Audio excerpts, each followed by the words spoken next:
malam Bapak Ibu, saudara-saudara yang kekasih di dalam Tuhan Yesus.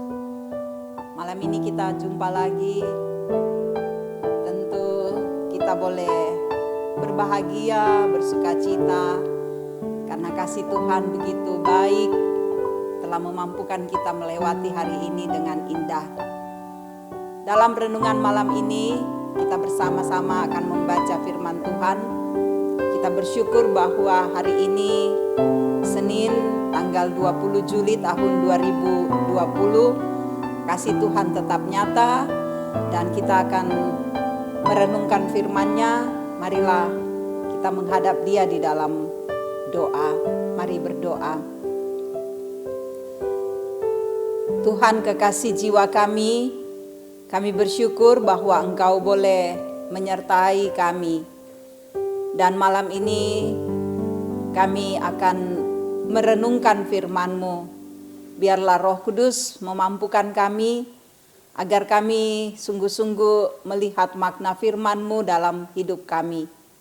Engkau tetap mengasihi dan terus mencintai kami sehingga kami tenang menjalani kehidupan ini. Di dalam nama Tuhan Yesus kami menyambut firman-Mu. Amin. Saudara-saudara yang kekasih, kitab Roma pasalnya yang ke-16 pada ayatnya yang ke-25 sampai ayat 27. Firman Tuhan berbunyi demikian. Segala kemuliaan bagi Allah. Bagi Dia yang berkuasa menguatkan kamu menurut Injil yang kumasyurkan dan pemberitaan tentang Yesus Kristus sesuai dengan pernyataan rahasia yang didiamkan berabad-abad lamanya, tetapi yang sekarang telah dinyatakan dan yang menurut perintah Allah yang abadi telah diberitakan oleh kitab-kitab para nabi kepada segala bangsa untuk membimbing mereka kepada ketaatan iman. Bagi Dia satu-satunya Allah yang penuh hikmat oleh Yesus Kristus segala kemuliaan sampai selama-lamanya. Amin. Demikian firman Tuhan. Berbahagialah kita yang selalu merindukan firman ini dalam kehidupan kita. Saudaraku yang kekasih, saya mengambil tema Tuhanlah sumber kekuatan kita. Bagian firman Tuhan ini saudara-saudara di Roma 16 ini adalah puncak dari keseluruhan kitab Roma. Kenapa disebut demikian saudara-saudara? Karena bagian ini merupakan pujian Rasul Paulus atau doksologi dari Rasul Paulus tentang siapa Allah. Bahwa di dalam Yesus Kristus anugerah Allah dinyatakan. Melalui Yesus Kristus rahasia kealahan diungkapkan di sini. Ini adalah ungkapan tentang kasih Allah yang melimpah bagi semua manusia, bagi seluruh isi dunia ini. Ya, kita tahu bersama saudara-saudara bahwa Paulus sebelum dia berjumpa dengan Yesus, sebelum dia mengenal Yesus, dia memiliki masa lalu yang kelam. Penganiaya jemaat. Tapi kemudian dalam perjalanannya menuju ke Damsyik, saudara-saudara, dia bertemu dengan Yesus dan kemudian dia mengalami sebuah perubahan yang luar biasa dalam kehidupannya. Akhirnya dia memberi diri, melayani Tuhan, memperlihatkan bahwa dia benar-benar orang yang sudah berubah di hadapan Allah. Saudaraku yang kekasih, menarik sekali bagian ayat 25, 26 dan 27. 3 ayat ini yang kita akan kupas bersama. Kita lihat saudara-saudara di ayat yang ke-25. Di sini dikatakan bagi Dia yang berkuasa menguatkan kamu. Jadi hal yang pertama yang kita lihat bahwa kita harus yakin tentang kuasa Allah yang menguatkan kita. Kalau kita mengikuti perjalanan pemberitaan Injil yang dilakukan oleh Rasul Paulus, saudara-saudara, bahwa Ada begitu banyak perjalanan di mana dia harus sampai ke beberapa tempat menyampaikan kabar sukacita. Perjalanannya tidak mudah. Karena ketika dia naik satu perahu dengan perahu yang lain, tidak selamanya dia berada dalam keadaan yang nyaman. Mungkin mula-mula dia naik di atas perahu itu, keadaan alam bisa bersahabat. Tapi lama-kelamaan alam mulai mengamuk. Sehingga dalam bagian lain di firman Tuhan Paulus katakan, kami terdampar, kami terhempas oleh badai dan sebagainya. Jadi ini berat sekali bagi Paulus, bahwa dia harus melewati perjalanan dengan badai yang dahsyat, di mana dirinya menjadi ancaman, jangan-jangan dia akan tenggelam, jangan-jangan dia akan mati dan sebagainya, saudara-saudara. Tapi ketika situasi yang tidak baik seperti ini, keadaan Paulus, saudara-saudara, justru dia berada dalam keadaan yang tenang. Dia tidak putus asa, dia tidak gelisah. Kadang-kala kan, saya mau pergi memberitakan Injil, tetapi ada hujan, ada badai, bagaimana caranya? Ya, saya mau menolong, tetapi banyak hal yang saya harus pikirkan. Paulus tidak, saudara-saudara. Dalam situasi menegangkan, menakutkan, dia tetap tenang, dia tidak kehilangan pengharapan.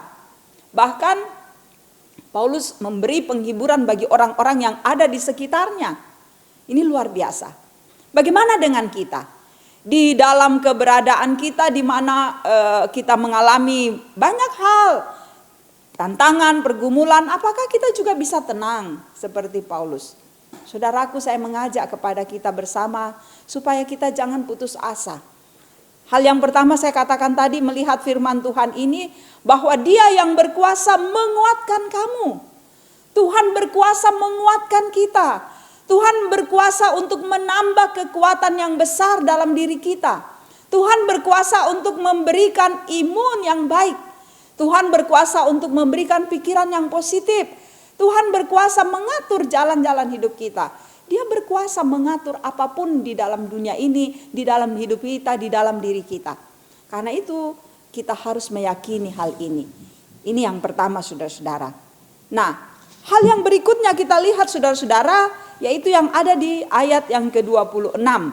Ayat 26 di sini dikatakan, tetapi yang sekarang telah dinyatakan dan yang menurut perintah Allah yang abadi telah diberitakan oleh kitab-kitab para nabi kepada segala bangsa untuk membimbing mereka kepada ketaatan iman. Bahwa dibimbing, bahwa mereka dituntun untuk mengenal perintah Tuhan dengan baik. Ada di dalam sebuah kebersamaan persekutuan yang kedua ini. Bahwa berada dalam sebuah kebersamaan, sebuah persekutuan yang indah. Saudaraku, mungkin kita kenal John Wesley ya, seorang tokoh Kristen. Dia memberitakan Injil di banyak tempat. John Wesley ini satu ketika, saudara-saudara, dalam perjalanannya memberitakan Injil menuju ke Amerika, ya, dia misionaris untuk orang Indian di Amerika. Dia mengadakan perjalanan, lalu kemudian ada badai yang dahsyat.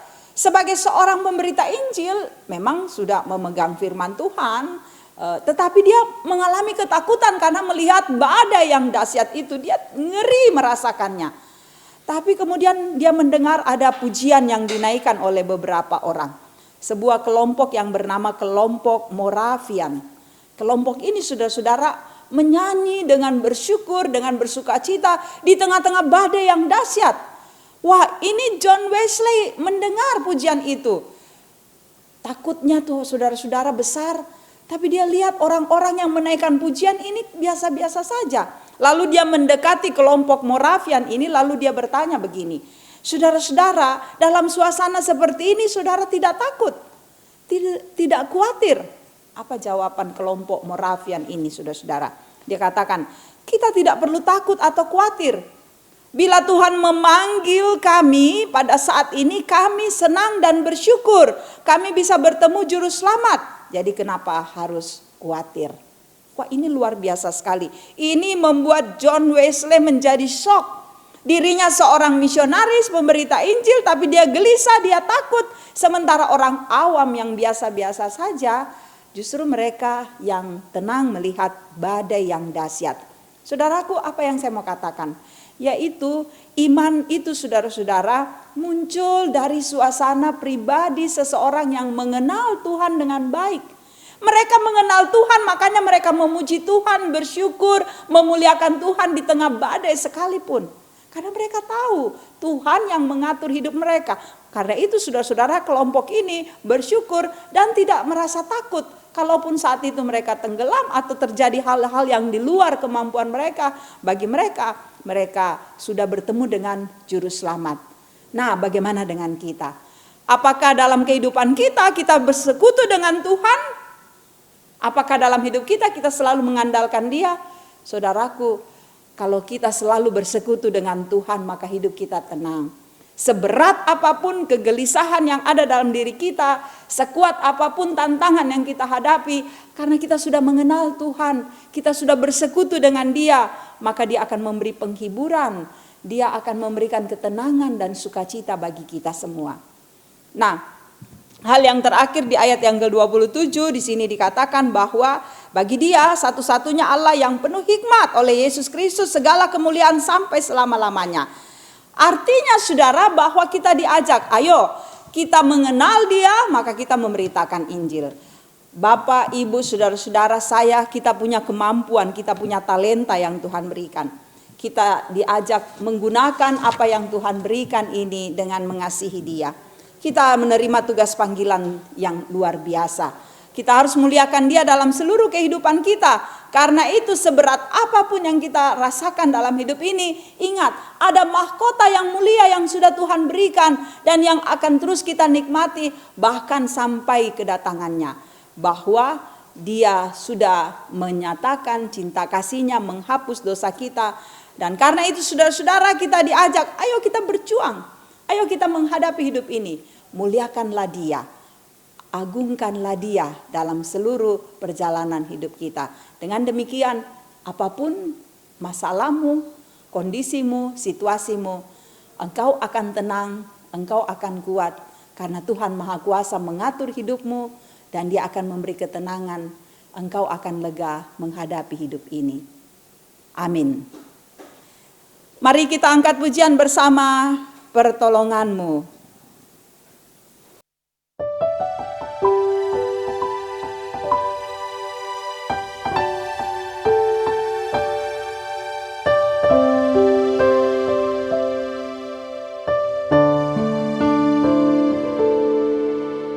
Hatiku tenang berada dekat-Mu, Kaulah jawaban hidupku.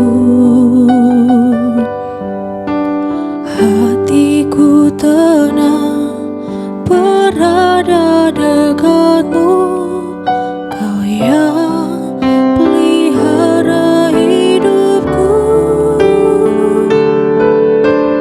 Pertolongan-Mu begitu ajaib, Kau telah memikat hatiku.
menuju padamu.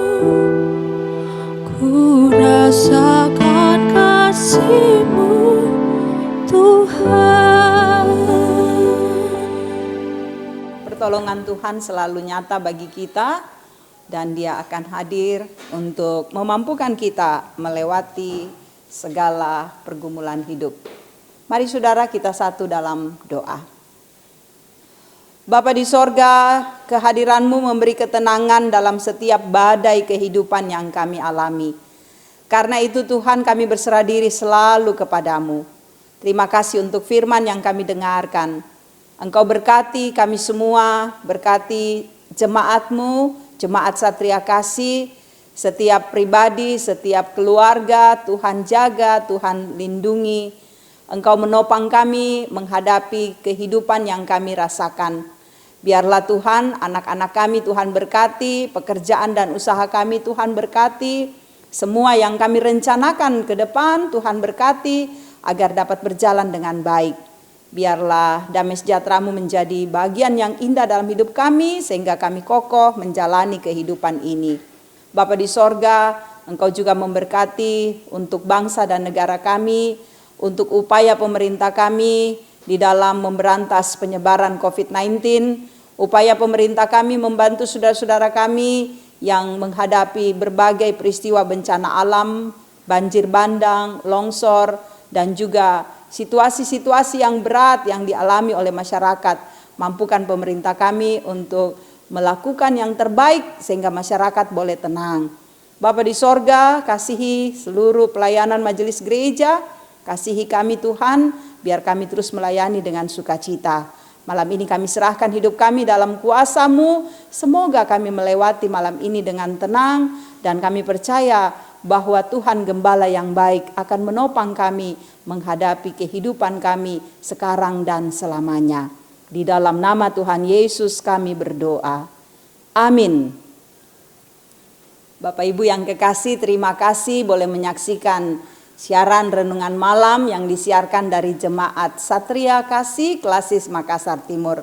Semoga firman Tuhan yang kita dengarkan ini boleh mengambil bagian dalam hidup kita. Kita terberkati dengan firman Tuhan. Tetap jaga diri kita, tetap tinggal di rumah, dan tetap memelihara imunitas tubuh kita untuk kuat menjalani hari-hari kehidupan yang Tuhan karuniakan. Terima kasih, Tuhan memberkati. Salam sehat. Pertolongan-Mu begitu ajaib.